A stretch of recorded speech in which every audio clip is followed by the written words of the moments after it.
ओम नमो नारायण। 25 जून 2026 निर्जला एकादशी, भीमसेन एकादशी की हार्दिक शुभकामनाएं। एक बार की बात है,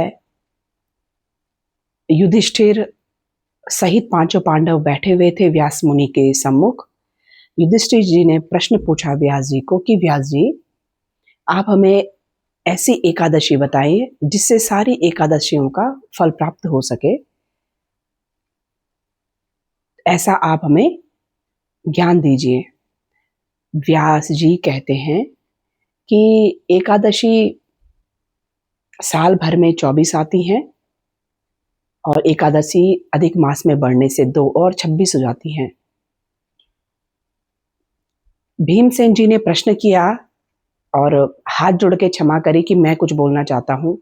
तो भीमसेन कहते हैं कि व्यासदेव महामुनि, आप मुझे ऐसी एकादशी के बारे में बताइए कि जिस एकादशी को करके मैं परम पद नारायण के क्षेत्र को प्राप्त हूँ। लेकिन ऐसी एकादशी बताएं क्योंकि मेरे पेट में जो अग्नि है वो भोग रूपी अग्नि है और मैं निराहार नहीं रह सकता हूँ। तो व्यास जी मुस्कुराते हुए कहे, जेठ मास की जो एकादशी आती है उसे निर्जला एकादशी कहते हैं। इस दिन जल भी नहीं लेना है, प्रातःकाल स्नान करके केवल आचमन करना है।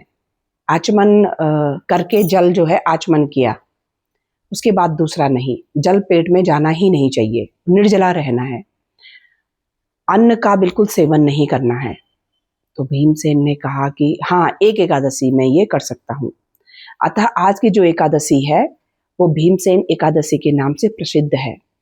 कहते हैं आज के दिन जो अन्न का, धन का और ब्राह्मणों को जल में मिश्रित मिला हुआ जल जो दान करता है, जूता, छाता, कंबल इत्यादि, उसे नारायण की अहेतु की कृपा प्राप्त होती है। आओ हम सब मिलकर के भगवान लक्ष्मी नारायण की एकादशी को प्राप्त करें और इस एकादशी का पुण्य प्राप्त करें। ओम नमो नारायण।